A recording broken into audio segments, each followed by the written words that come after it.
Hey guys, this is Cam for 15 and the Red Wolf, joined yet again.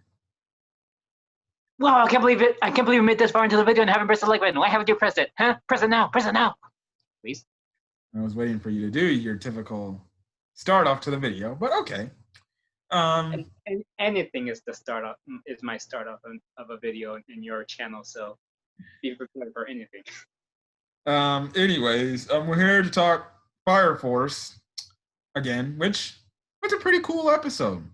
We got a interesting moment where it seems like the Amaterasu or the things might actually have a damn heart, or they might actually have people inside it, keeping it alive, keeping it working.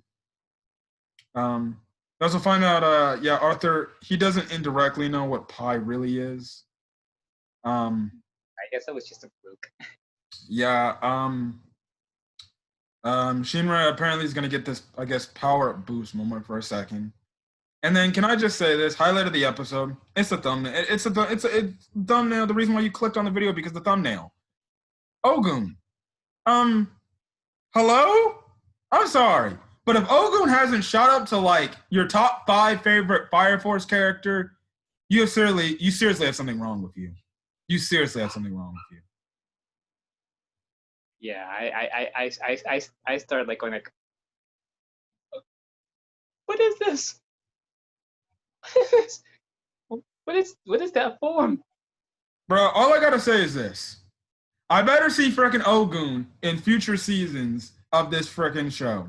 I swear, if they do not put Ogun more in this, man, can they have a transfer from Ogun from Company 4 to Company 8, please and thank you? They need the people.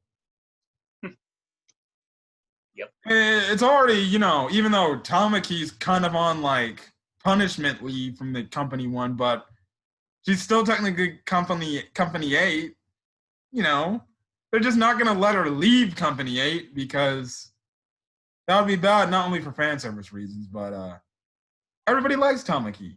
And plus it balances out the team, even though there still is more guys than girls. Yeah. But regardless. Oh yeah, but who knows? Maybe Vulcan's little girlfriend they saved from the Evangelist might join them.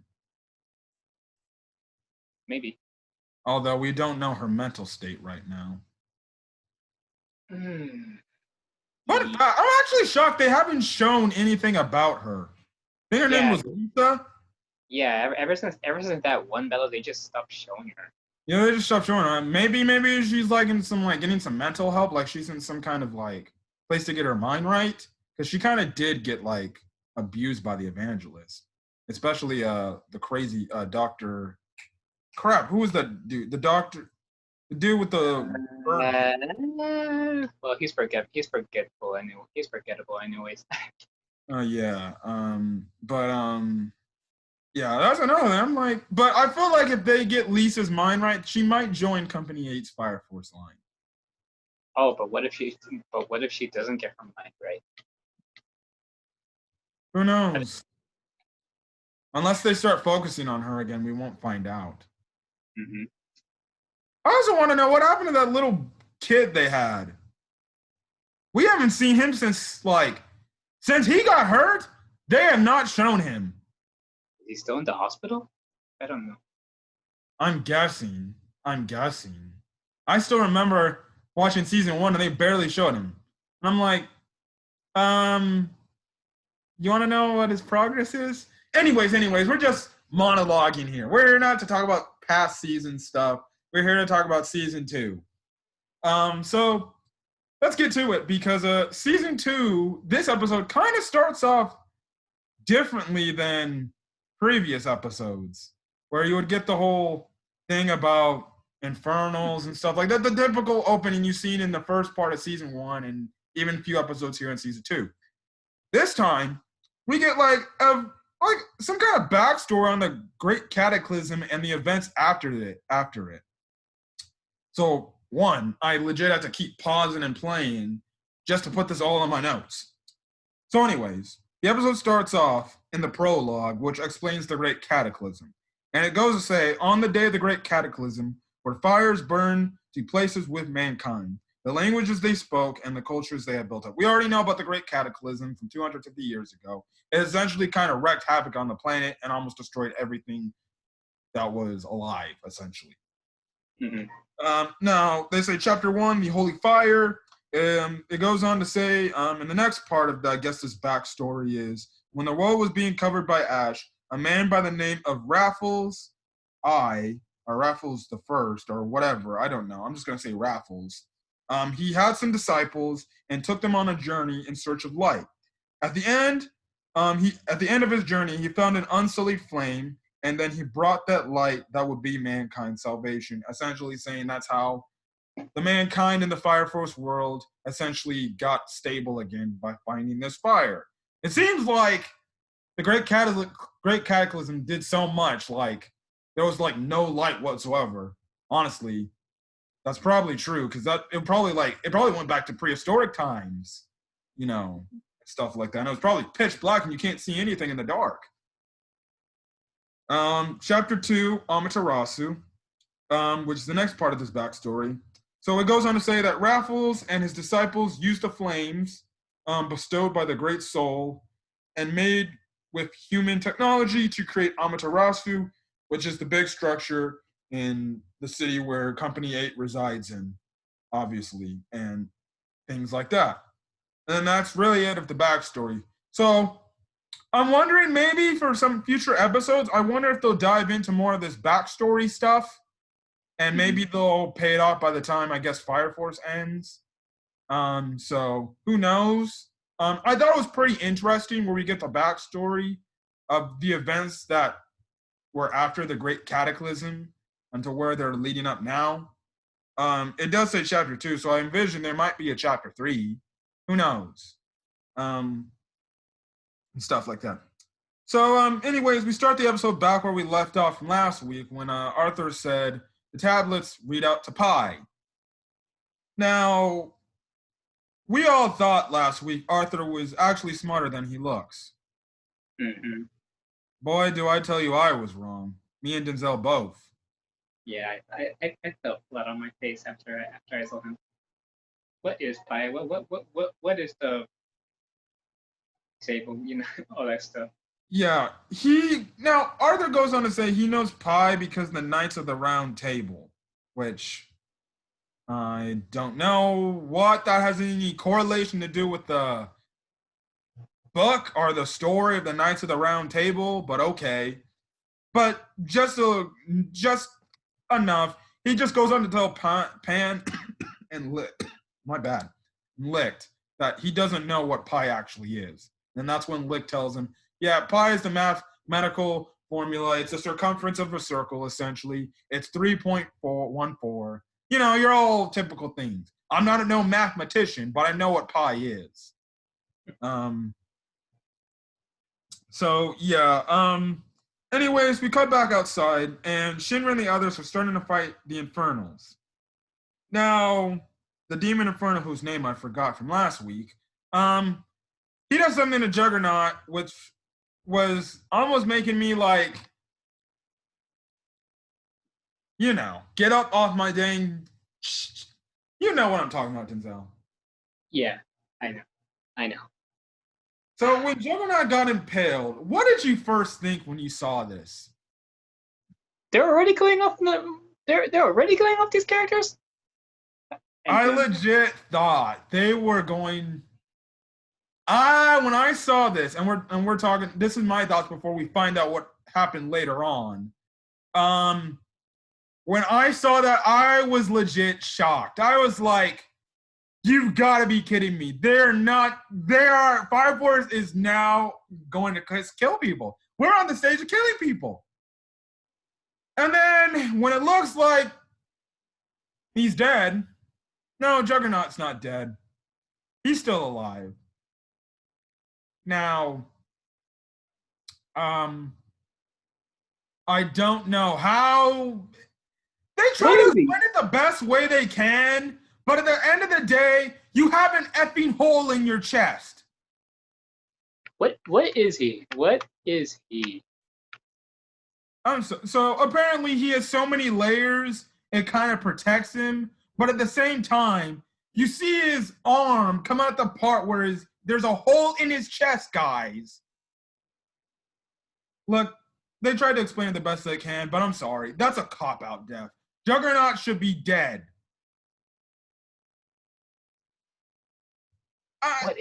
Could you say I'm nitpicking? Yes.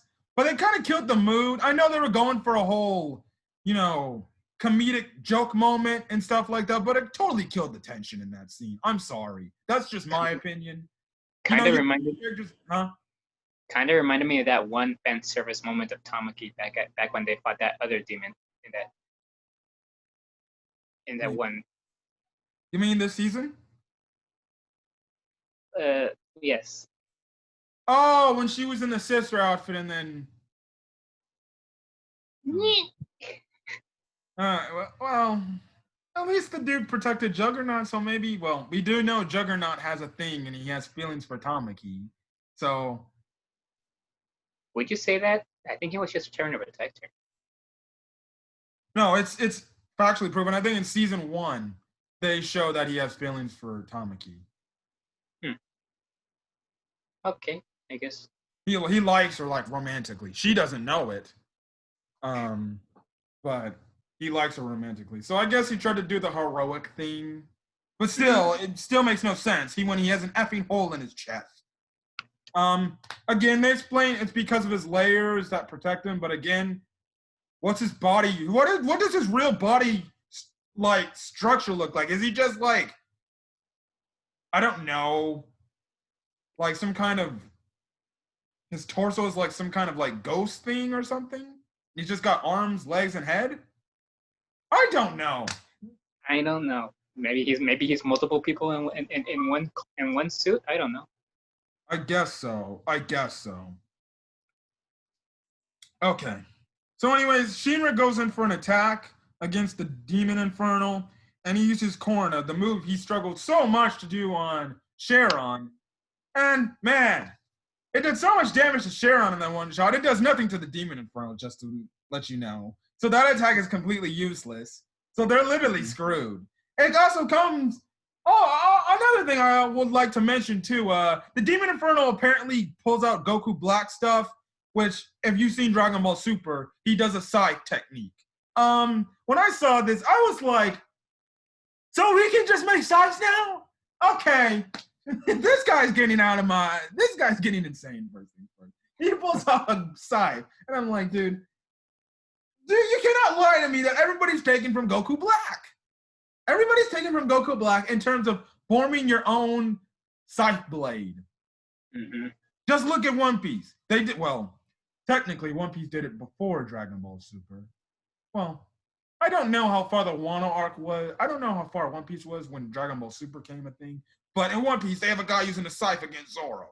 In this episode, a Demon Inferno using a scythe. Would you really consider that One Piece moment to be a ripoff? Well, it's like I said. I don't know what arc or when Dragon Ball Super at that point in time was where One Piece was in the manga. Even if it was after Dragon Ball Super, would it really be comparative to Goku Black? Well, he still used a scythe. Yeah, he uses a scythe, but energy scythe?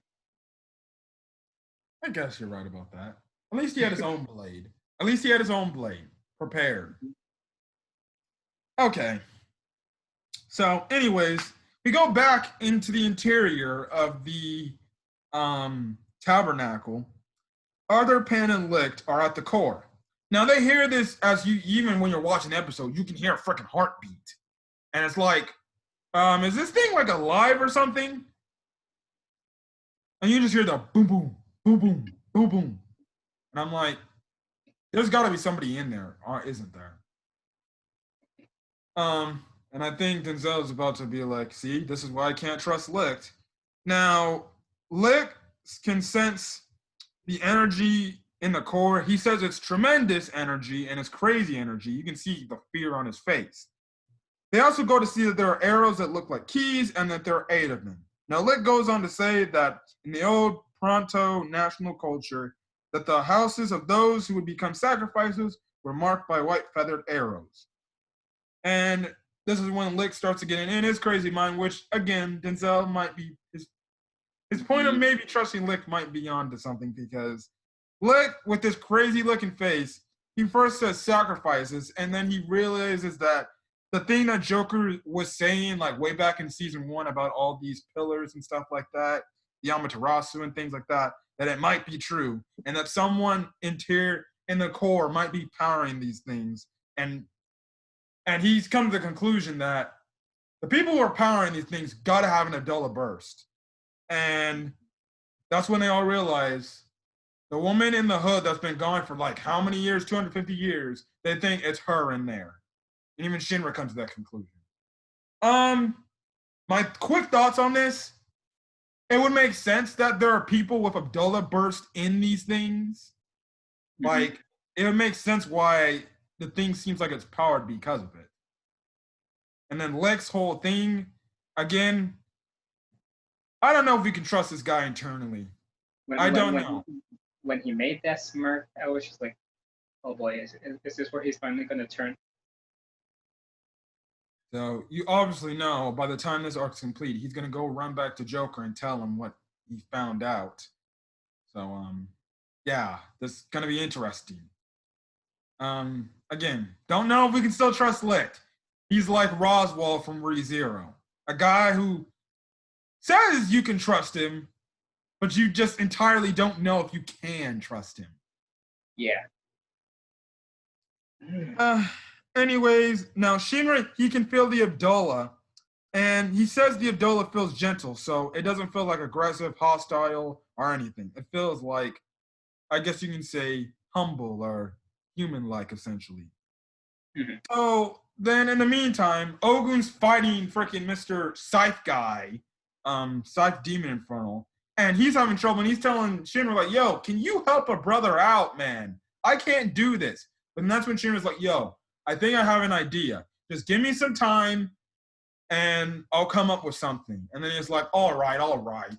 So then that's when, like I said, if Ogun is not on your top 5 favorite Fire Force characters, I don't know what that says about you. At this point, Shinra, Arthur, and Captain Obi has to be in your top 5 list. Now, Captain Obi, the reason why I say Captain Obi, even though you're saying Captain Obi, what's so special about Captain Obi? The man can fight Infernals with no fire powers. Isn't that obvious? Why wouldn't you pick Captain Obi? I'm sorry. If Captain Obi isn't like in your top 3, to be honest, I don't know what the hell's wrong with you. Because Captain Obi, he's a badass. I'm sorry. Captain Obi, I put some respect on that guy's name. That guy be fighting, even though he got no pyrokinetic powers. Anyways, so Ogun powers up, and he does this ability, which, before I even saw this episode, I saw the preview images before this episode even aired, and I thought at first the Demon Inferno was controlling Ogun and made him turn up against Shinra and the others. But boy, was I wrong. He uses this ability called Flammy Ink. And essentially what it is, and Tamaki brings it on because she's heard of Ogun or heard of a Fire Force soldier that has fire power that can temporarily rival Captain Burns. So in this state, temporarily, for I guess a short period of time, Ogun can essentially rival Captain Burns' firepower. And we know how bad Captain Burns wrecked Shinra in the season finale of season 1. Mm-hmm. So either they're telling me Ogun's much more powerful than he looks, or we got some power scaling things we need to start looking into. Yeah, he looks cool. He's got like these like markings, like he's some kind of like, ancient type of being, and the fire and stuff like that. His eyes are all light up. It was pretty cool looking. I gotta say, this part, I was just silent because I was just looking at all of this and stuff like that. Your thoughts when you were first watching, Denzel? I already told you, like when I started seeing him, like, okay, I'm expecting Cameron to start talking about this a lot because I know he likes this guy. Yeah. Anyways, you know, Ogun, he's beating the Demon Infernal to Kingdom Come. Like, he's beating him down. He's doing Jotaro moves and stuff like that. He's giving like hard shots to the face, to the gut. He's just pummeling this guy. Mm-hmm. And he does this one interesting like technique where he makes this ball of fire legit look like a ball. He's even bouncing it and stuff like that, which I thought was pretty cool. But all the attacks he's doing is literally having no effect on the Demon Inferno at all, which goes to show how scary these Demon Infernos are and how strong they are. You legit need to be like honest to God, like a crazy high amount of, you know, firepower to do this. Mm-hmm. Tamaki also gets involved in the fight, even though she kind of her firepower doesn't really do anything. If anything, she kind of like walks on his side like a legit cat. She does. Juggernaut, he kind of does his missile things to kind of, I guess, stall for time and things like that. Anyways, in the meantime, Shinra's getting this Abdullah link with the woman in the hood, and she's just obviously saying protect the forest and stuff like that. And, you know, Shinra's trying to talk to her, but he can't get in connection with her. That's when he tells Scope to call out to her, and then when Scope calls out to her, the woman actually responds. Now, she goes on to say she cannot help Shinra because she's essentially saying she barely has any power left. And the rest of the power she has left is really keeping the tabernacle in place and preserving the forest, essentially. So she doesn't have enough energy or enough power to give Shinra and the others to help. She even says, like, I'm sorry, I can't help you. I would if I could, but I can't. But the catch is this. She says, I can give you my power for like 1 second, but that's all I can give you. And then at the end, that's when Shinra says, 1 second. Well, then fine, I'll take it. And stuff like that. And that's when the episode ends off. So it seems like Shinra will be using, in legit 1 second, the woman in the hood's power. I will say this, it does remind me of that one time in Fairy Tail back in the Grand Magic Games arc when they had Ultir reverse time, even though it was for 5 seconds. It was still something that changed the course of that arc, or saved everybody's life, to be honest. And right now, they could use that power to save everybody's life. She only turned back time for 1 minute. Oh yeah, that's right, she did. Anyways, regardless, it's kind of the same thing, just quicker for Shinra's case. So it seems like we're gonna get the wrap up to the arc really soon, or I think next episode, because I heard this arc was going from, like, I think episode 6 to episode 10, or episode 7 to episode 10. So I think we're gonna get the conclusion of the arc. We'll find out more things about the core and stuff like that, because they kind of did their investigation. So other than that, it was a pretty good episode. Pretty good episode. Ogun was obviously the highlight of the episode today. But it seems like Shinra will be the highlight of next week by doing some crazy power-up thing. So, yeah. Your thoughts on this episode, Denzel? My God, yeah. What will it be like in just 1 second for Shinra? Yeah, that's interesting. Yeah. Oh. He's legit gonna have to move like at light speed, like a light speed state, like that fast. Then he can do it. I've seen him move pretty fast. So, yeah. The one thing I'm also a little bit shocked about is I'm shocked that they haven't shown Show yet. Yeah. But who knows? Maybe we'll see him later in the back half. Who knows? I'm still waiting for Show versus Shinra Part 2. Yeah. Yeah. We all know the brothers are gonna fight again. So that's all I gotta say. That's all I got to say. So anything else you want to say about Fire Force before we end this video off? Yeah. Have you pressed the like button yet? Why haven't you pressed it? Okay. Well, he just said what I just said. If you like this video, leave a like. Put in the comment section your thoughts on the Ogun. I guess you could say transformation. I'm just gonna say power up. As well as the other interesting things that happen in this episode. As well as hit that subscribe button to get more Fire Force content every Friday for when Fire Force comes out. Barring if they go on another break, which I don't envision, or if there's, I don't know, just a break in general. So yeah, but yeah, also hit that subscribe button for other anime content. Again, got to just plug this on. Tomorrow, me and Denzel, tomorrow morning we'll review Sword Art Online. It seems like as Kirito will more than likely face off against Gabriel, as well as this upcoming Sunday, we are going to review the One Piece Alabasta arc.